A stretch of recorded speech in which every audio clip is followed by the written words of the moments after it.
So, in part one of Pagan Pass, we talked about many different religious pathways, including Celtic, Norse, eclectic, and Egyptian.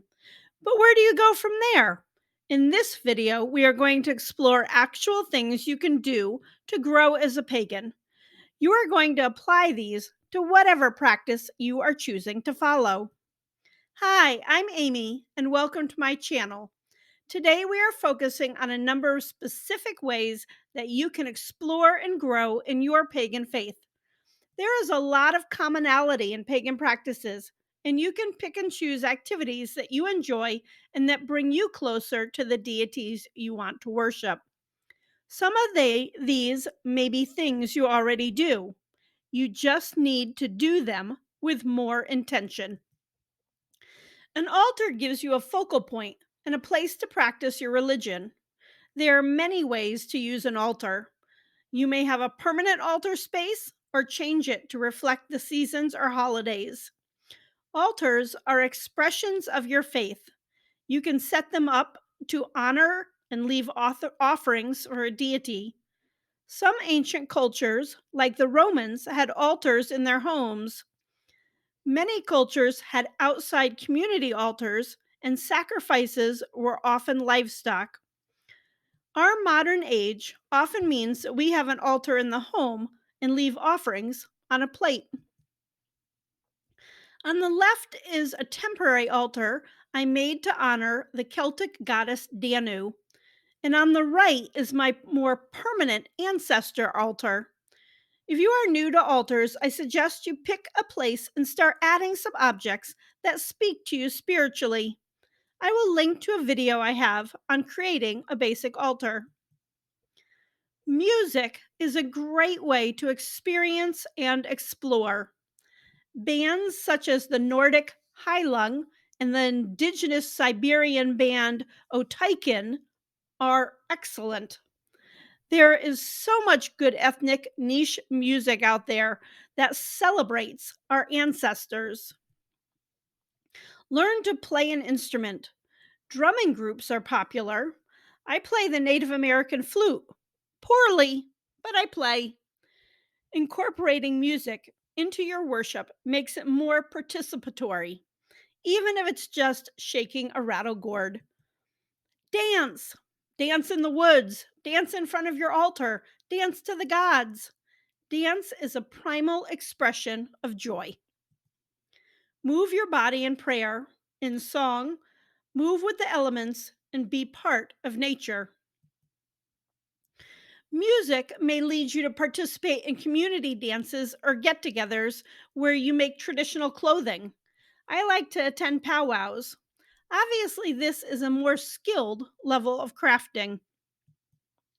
However, crafting can be simpler. The point is that you are acknowledging an old skill and making something that connects you to the past. Your craft may take you into a hobby or even a business selling your handmade products. I do urge everyone to purchase jewelry, clothes, and other handmade items from pagan small businesses. So much of what we know about our ancestors was because of oral traditions. They were fabulous storytellers and poets. We know so much about their daily life and religion because of this craft. Sharing stories and poems are a great way of growing spiritually. Heathens use the word skald to describe a great poet. Poets often tell a hero's tale or honor a deity. If you are not ready to tell a story, then read one out loud. Make up a poem and share it with your deity. We all know part of being a pagan is having a closer connectivity with nature and natural cycles. But you may wonder how to do that. Foraging, when done sustainably, is a great way to bring nature into your daily life. Depending on where you live, you can forage for mushrooms, herbs, or mussels. Check out websites for public parks. Some allow foraging and some do not. If you are unable to forage, a windowsill herb garden may be the perfect thing for you.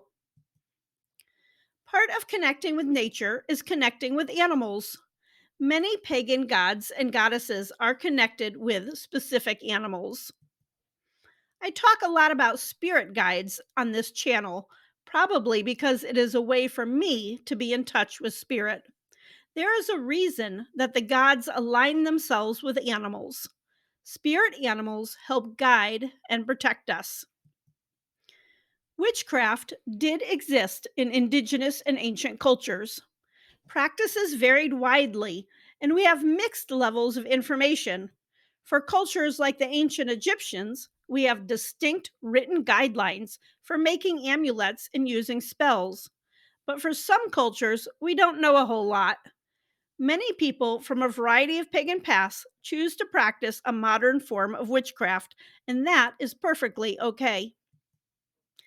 Divination is very closely tied with modern witchcraft. However, many divination practices are quite ancient and actually have a lot of cultural information surrounding them.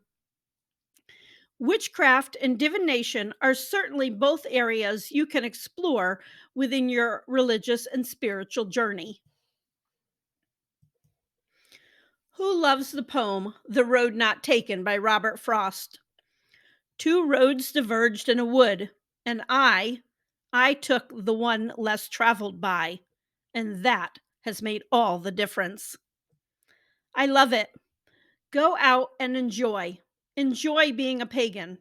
We are not bound by many of the laws and rules of Abrahamic religions. We can be expressive. It's okay. Watch my video on the advantages of being a pagan next. Thanks for watching and have a very witchy day.